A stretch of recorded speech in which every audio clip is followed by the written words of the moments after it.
ಹೋಯ್ತು ನಿಮ್ಮದು ಏನು ಟೀಚರ್ಸ್ ಎಲ್ಲ ಇದು ಮಾಡಿದಾರಲ್ಲ ಒಂದು ಟೈಲರಿಂಗ್ ಟೀಚರ್ಸ್ 10-40 ವಾರ್ಡ್ ಮುಚ್ಚಿದ್ದಾರೆ. ಸೊ ಅಲ್ಲಿ ನಾವು ಕೇಳಕ್ಕೆ ಹೋದಾಗ ಅಲ್ಲೇನಾಗಿದೆ, ಟೀಚರ್ಸ್ಗಳು ಇಲ್ಲ, ಇಲ್ಲಿ ಟೀಚರ್ಸ್ ಇಲ್ಲಿರೋ ಮುಚ್ಚುತ್ತಾ ಇದೀವಿ ಅಂತ ಹೇಳ್ತಾರೆ. ಬಟ್ ಟೀಚರ್ಸ್ನನ್ನು ನೀವು ಕಲ್ಯಾಣ ಇಲಾಖೆಯಲ್ಲಿ ಏನು ಮಾಡಿದ್ರೆ ಇಲ್ಲಿ ಅವ್ರನ್ನ ರಿಕ್ರೂಟ್ಮೆಂಟ್ ಮಾಡ್ಕೊಂಡು ಕೆಲಸ ಕೊಟ್ಟು ಮಾಡಿಸ್ತಾ ಇದ್ದೀರಾ. ಸೊ ಅದು ಕಾನೂನು ರೀತಿಯಲ್ಲಿ ಅದಿಲ್ಲ. ಸೊ ನೀವು ರೆಗ್ಯುಲರ್ ಆಗಿ ಅಪಾಯಿಂಟ್ ಮಾಡ್ಕೊಂಡು ಮಾಡೋದು ಯಾರು ನಿಮ್ಗೆ ಹೇಳಿಲ್ಲ.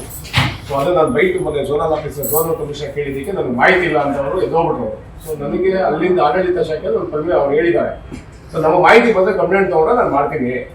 ಸೊ ಅದಕ್ಕೆ ನನಗೆ ಕವರೇಜ್ ಬೇಕಾಗಿತ್ತು. ಇವಾಗ ತಾವು ಕಲ್ಯಾಣ ರೆಗ್ಯುಲರ್ ಆಗಿದ್ದೀರಾ? ಯಾರು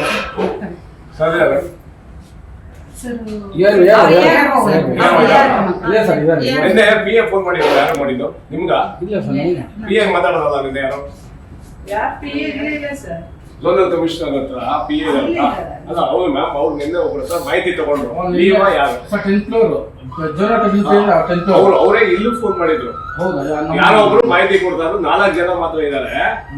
ಸೊ ಇದು ಮಿಕ್ದವ್ರೇನು 10 ಜನ ಇಲ್ಲೇನಿಲ್ಲ ಅಂತ. ಬಟ್ ಇಲ್ಲಿ ನನಗೆ ಗೊತ್ತಿರೋದ್ರಲ್ಲಿ ಇಲ್ಲಿ ಒಂದು 4 ಜನ. ನಮ್ದು 3 ಜನದ್ದು ನಮ್ದು ಇಲ್ಲಿ ಸಿಇಒ ಅಂತಿದ್ದಾರೆ, ಕಮ್ಯುನಿಟಿ ಆರ್ಗನೈಸರ್ ನಮ್ದು ನಲ್ ಡಿಪಾರ್ಟ್ಮೆಂಟ್. ನಾನು ಮಂಜುನಾಥ್ ಅಂತ ಮತ್ತೆ ನಾಗರಾಜ್ ಕಡೆ ನಾಗರಾಜ್ 3 ಜನ ನಮ್ದು ಫೀಲ್ಡ್ ವರ್ಕ್ ಸರ್. ನಾವು ಜಾಸ್ತಿ ಫೀಲ್ಡ್ ಅಲ್ಲಿ ಇರ್ತೀವಿ ಅಷ್ಟೇ. ನಾವು 3 ಜನ ಮಾತ್ರ ಫೀಲ್ಡ್ ಸರ್. ನಿಮ್ದು ಈಗ ನಾನು ಕೇಳ್ತಾ ಇರೋದೇನು ಅಂದ್ರೆ ಕಲ್ಯಾಣ ಶಾಖೆಯಿಂದ ಯಾರು ಬಂದಿದ್ದಾರೆ. ಸೊ ಅವ್ರದ್ದು ನನಗೆ ಬೇಕಾಗಿದೆ. ಕಲ್ಯಾಣ ಶಾಖೆಯಲ್ಲಿ ನಿಮಗೆ ತರಬೇತಿ ಟೀಚರ್ಸ್ ಏನು ನಿಮ್ಗೆ ಇದಾರ ಬರಕ್ಕೆ ಏನಾಗಿದೆ ಅಂದ್ರೆ ಈಗ ಲಾಸ್ಟ್ 3 years ಬಿಫೋರ್ ಎಲ್ಲ ವಾರ್ಡ್ ಅಲ್ಲಿ ಟೀಚರ್ಸ್ ಇದ್ರು. ಈಗ ರಿಟೈರ್ಡ್ ಆಗ್ತಾ ಇದ್ರು. ಎಲ್ಲ ವಾರ್ಡ್ ಅಲ್ಲಿ ಟೀಚರ್ಸ್ ಇದ್ರು. ಆಫೀಸ್ ಎಜುಕೇಶನ್ಸ್ ಕೊಡ್ಬೇಕು. ಈಗ ಇಲ್ಲಿ ತಾವು ಯಾರು? ನಾವು ಇಲ್ಲಿ ಹೌದಾ? ಕವಿತಾ ಟೀಚರ್ಸ್ಗಳು ಇದಾವಲ್ಲ, ಅದಕ್ಕೆ ಅವರು ನನಗೆ ನಮ್ಮ ಕಂಪ್ಲೇಂಟ್ ಏನಿರೋದು ಅಂದರೆ ಟೀಚರ್ಸ್ಗಳನ್ನ ಇಲ್ಲಿ ರೆಕ್ರೂಟ್ಮೆಂಟ್ ಮಾಡ್ಕೊಂಡು FDI ತಗೊಂಡಿದ್ದಾರೆ. ಯಾರು ತಗೊಂಡಿಲ್ಲ, ಬೇಕಾದ್ರೆ ಟೀಚರ್ಸ್ ನ ಕರ್ಸ್ಕೊಂಡು ಇಲ್ಲಿ ಕೆಲಸಗಳು ಅಂತ. ಬಟ್ ಅಲ್ಲ ನಾನು ಹೇಳೋದು, ನನ್ನ ಟೀಚರ್ಸ್ ಕರ್ಸ್ಕೊಳ್ಳಿ, ನಾನು ತಪ್ಪಲ್ಲ. ನನಗೆ ಮಾಹಿತಿ ಬೇಕಾಗಿದೆ. ನಾವು ಇಲ್ಲಿ ಏನು ಸರ್ಕಾರ ಏನ್ ಹೇಳ್ತಾ ಇದೆ, ಮಹಿಳೆಯರು ಸ್ವಾವಲಂಬಿಯಾಗಿ ಬದುಕಬೇಕು ಅಂತ ಒಂದು ಮಾಡಿದ್ದಾರೆ. ತರಬೇತಿ ಕೇಂದ್ರಗಳನ್ನು ಮಾಡಿದ್ರೆ ಮಹಿಳೆಯರು ಸ್ವಲ್ಪ ಸದೃಢರಾಗ್ತಾರೆ. ಅದು ಮುಚ್ಚಿಬಿಟ್ಟು ಇಲ್ಲಿ ಬರೋದು ಸರಿ ಅಲ್ಲ ಸರ್. ಅದು ರಿಟೈರ್ಡ್ ಆಗಿರೋರು ಕ್ಲೋಸ್ ಆಗಿದೆ ಸರ್. ಅಂದ್ರೆ ಟೀಚರ್ಸ್ ಗಳು ರಿಟೈರ್ಡ್ ಆಗಿರ್ತಾರೆ ಅಂತದ್ದು ಟೈಲೆಂಟ್ಸ್ ಇಲ್ವಲ್ಲ. ರಿಟೈರ್ಡ್ ಆಗಿರೋ ಅಂತ ರಿಟೈರ್ಡ್ ಆಗಿರೋ ಮಾಹಿತಿ ನಮ್ಗೆ ಏನು ಕೊಟ್ಟಿದ್ದಾರೆ? ಕೆಲವರು ಇಲ್ಲಿ ಇದಾರಲ್ಲ ಆಲ್ರೆಡಿ.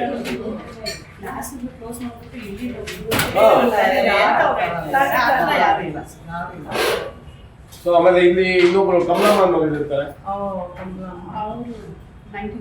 19th ಫ್ಲೋರ್ ಅವರು ಏನು ಯಾರು ಬರ್ತಾರೆ ಕಮಲಮ್ಮ ಅವ್ರಿಗೆ?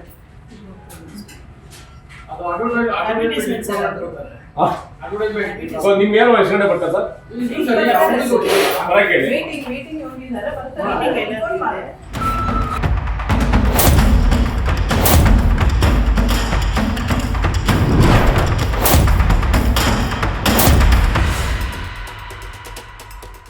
ಟೈಲರಿಂಗ್ ತರಬೇತಿ ಕೇಂದ್ರಗಳನ್ನ ಮುಚ್ಚುವಂತೆ ಕೆಲಸ ಮಾಡ್ತಾರೆ.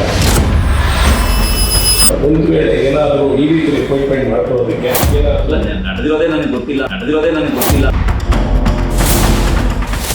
ನಂದೇನು ಕ್ವಶನ್ ಅಂದ್ರೆ, ಬೆಂಗಳೂರು ಈಸ್ಟ್ ಅಲ್ಲಿ 44 ವಾರ್ಡ್ಗಳಲ್ಲಿ ಏನಾಗಿದೆ, ಟೈಲರಿಂಗ್ ತರಬೇತಿ ಕೇಂದ್ರಗಳನ್ನ ಮುಚ್ಚುವಂತೆ ಕೆಲಸ ಮಾಡ್ತಾರೆ. ಸೊ ಅದರಲ್ಲಿ ನಾನು ತಿಳ್ಕೊಂಡಿರೋ ಪ್ರಕಾರ ಅವ್ರಿಗೆ ಏನ್ ಮಾಹಿತಿ ನನಗೆ ಕೊಟ್ಟರು ಅಂದ್ರೆ, ಟೈಲರಿಂಗ್ ಟೀಚರ್ ಇಲ್ಲ, ಅದಕ್ಕೋಸ್ಕರ ನಾವು ಇದನ್ನ ಕೇಂದ್ರಗಳನ್ನ ಮುಚ್ತಾ ಇದೀವಿ ಅಂತ ಹೇಳ್ತಾರೆ.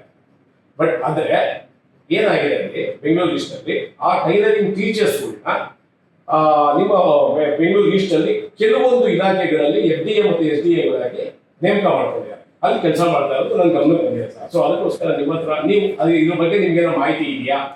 ಇದ್ರ ಬಗ್ಗೆ ಮಾಹಿತಿ ಇಲ್ಲ. ಯಾಕೆಂದ್ರೆ ಅವರೆಲ್ಲರೂ ಕೂಡ ರೆಗ್ಯುಲರ್ ಎಂಪ್ಲಾಯೀಸ್ ಅಲ್ಲ. ಅವರೆಲ್ಲ ಸಮಾನ ಕೆಲಸದಲ್ಲಿ ಸಮಾನ ವೇತನಕ್ಕೆ ಕಲ್ಯಾಣ ಶಾಖೆ ಅಡಿಯಲ್ಲಿ ಕಾರ್ಯನಿರ್ವಹಿಸತಕ್ಕಂಥ ಸಿಬ್ಬಂದಿ. ಕಲ್ಯಾಣ ಶಾಖೆಯಲ್ಲಿ ಈ ಬಗ್ಗೆ ಮಾಹಿತಿ ಏನಾದರೂ ಇದೆಯಾ ಅನ್ನೋದು ಇದುವರೆಗೂ ನನಗೂ ಯಾರು ಆಡಳಿತ ಶಾಖೆ ವರದಿ ಬಂದಿಲ್ಲ. ಆಮೇಲೆ ಈಗ ನಾವು ಎಲ್ಲ ಏನು ಡಿಸೆಂಟ್ರಲೈಸೇಷನ್ ಆಗಿರೋದ್ರಿಂದ ವಲಯ ಆಯುಕ್ತರಿಗೆ ಈ ಬಗ್ಗೆ ಎಲ್ಲ ಪವರ್ಸ್ಗಳನ್ನು ಕೊಟ್ಟಿದ್ದಾರೆ. ನಿಮ್ದೇನಿದೆ ಇದ್ರ ಮಾಹಿತಿ ನಾನು ಕಲ್ಯಾಣ ಶಾಖೆಗೆ ಸಂಬಂಧಪಟ್ಟಂಥ AC ಅವ್ರನ್ನ ಕೇಳ್ತೀವಿ, ಈ ರೀತಿ ಏನಾದರೂ ಆಗಿದೆಯಾ ಪರಿಶೀಲನೆ ಮಾಡಿ, ತದನಂತರದಲ್ಲಿ ಅದಕ್ಕೆ ಸಂಬಂಧಪಟ್ಟಂಥ ವಿಶೇಷ ಆಯುಕ್ತರು ಅದಕ್ಕೆ ಕ್ರಮ. ಒಂದು ವೇಳೆ ಏನಾದರೂ ಈ ರೀತಿ ರಿಕ್ರೂಟ್ಮೆಂಟ್ ಮಾಡ್ಕೊಳ್ಳೋದಕ್ಕೆ ಈ ಮಂತ್ರಿಗಳು ಅಥವಾ MLAಗಳಿಂದ ಏನಾದರೂ ನಡೆದಿರೋದೇ ನನಗೆ ಗೊತ್ತಿಲ್ಲ ಅಂತ ಹೇಳ್ತಾ ಇದ್ದೀನಿ. ಏನಾಗಿದೆ, ಹಿನ್ನೆಲೆಯಲ್ಲಿ ಏನಿದೆ, ನಿನ್ ಜನ ಗೊತ್ತಿಲ್ವಾ ಏನು ಅನ್ನೋದ್ರ ಬಗ್ಗೆ ಏನೂ ಮಾಹಿತಿ ಇಲ್ಲ. ಯಾಕಂದ್ರೆ ಡೇ ಟು ಡೇ ನಾವು ಇಲ್ಲಿ ಕಲ್ಯಾಣ ಶಾಖೆ ಓಕೆ, ಅಲ್ಲಿ ಸ್ಪೆಷಲ್ ಕಮಿಷನರ್ ಇದ್ದಾರೆ, AC ಇರ್ತಾರೆ, ಅವರು ಅದನ್ನು ಗಮನಿಸ್ತಾರೆ. ಸೊ ಆಡಳಿತ ವಿಭಾಗಕ್ಕೆ ಈ ಮಾಹಿತಿ ಬರಬೇಕಲ್ಲ, ಯಾರು ದೂರು ಕೊಟ್ಟರೆ ಬರಬೇಕು. ನಾನು ಇನ್ನೂ ಒಂದು ಹೇಳಿದ್ರೆ, ಆಡಳಿತಾತ್ಮಕವಾದಂತಹ ನಿರ್ಧಾರಗಳನ್ನ ತೆಗೆದುಕೊಳ್ತಕ್ಕಂಥ ಜವಾಬ್ದಾರಿಯನ್ನ ಸಂಬಂಧಪಟ್ಟಂತ ವಲಯ ಆಯುಕ್ತರುಗಳಿಗೆ ಕೊಟ್ಟಿದೆ. ಈಗ ಸಸ್ಪೆನ್ಷನ್ ಮಾಡೋದಾಗ್ಲಿ, ಪೋಸ್ಟಿಂಗ್, ಇಂಟರ್ನಲ್ ಪೋಸ್ಟಿಂಗ್ ಮಾಡೋದಾಗ್ಲಿ, ಅವರಿಗೆ ಜವಾಬ್ದಾರಿಗಳನ್ನು ಕೊಟ್ಟಿದೆ. ನಿಯಮದ ಒಳಗಿದೆಯಾ ಇಲ್ವಾ ಅನ್ನೋದ್ರ ಬಗ್ಗೆ ನನಗೆ ಮಾಹಿತಿ ಇಲ್ಲ. ಅದು ಫೈನಲಿ ನಿಮ್ಗೆ ಒಂದು ಬರುತ್ತಲ್ಲ ಫೈಲ್ ಈ ತರ ಫೈನಲಿ ಬರುತ್ತೆ, ಫೈಲೇ ಬಂದಿಲ್ಲ, ಫೈನಲಿ ಇಲ್ಲ. ನಿಮ್ ಗಮನಕ್ಕೆ ಬರದೆ ಅವರು ವಲಯ ಆಯುಕ್ತಾರೆ ಆ ಒಂದು ಲಿಮಿಟೇಷನ್ ಅಲ್ಲಿ ಅವರು ನಿಮ್ಗೆ ಮಾಹಿತಿ ನೀಡಿದಿಲ್ಲ, ಅವನ್ನ ಯೋಜನೆ ಮಾಡ್ಕೊಂಡಿರೋದು ನೀವ್ ಹೇಳ್ತೀರಾ. ನನಗೆ ಗೊತ್ತೇ ಇಲ್ದಿರೋ ಪ್ರಶ್ನೆ. ನೀವು ಆರೋಪ ಮಾಡ್ತಿದ್ದೀರಾ, ಈ ತರ ಮಾಡಿರ್ಬೋದು ಅಂತ ಹೇಳ್ತಾ ಇದ್ದೀರಾ. ಬಟ್ ನನಗೆ ಗೊತ್ತಿಲ್ಲ ಎಷ್ಟು ಜನ ಇದ್ದಾರೆ, ಎಲ್ಲ ಹಾಕಿದ್ದಾರೆ ಅನ್ನೋದ್ರ ಬಗ್ಗೆ ನನಗೆ. ಸೊ ಈಗ ಏನಾದ್ರು ತಾವು ಮಾಹಿತಿ ತರಿಸ್ಕೊಂಡು ನಾನು ಕೇಳ್ತೀನಿ, AC ಅವ್ರನ್ನ ಕೇಳಿ, ಮಹಿಳೆಯರ ತರಬೇತಿ ಕೇಂದ್ರ ಓಪನ್ ಮಾಡೋದಕ್ಕೆ ನಾನು ಸಂಬಂಧಪಟ್ಟಂತ ವೆಲ್ಫೇರ್ AC ಅವ್ರನ್ನ ಈ ಬಗ್ಗೆ ಪರಿಶೀಲನೆ ಮಾಡೋದಕ್ಕೆ ಹೇಳ್ತೀನಿ. ಅವ್ರು ಏನು ಮಾಹಿತಿ ಕೊಡ್ತಾರೆ ಅದ್ರ ಬಗ್ಗೆ, ಅವ್ರು ಏನಾರ ರೈಟಿಂಗ್ ನಮ್ಗೆ ಕಳಿಸ್ಕೊಟ್ಟು ಅದರ ಬಗ್ಗೆ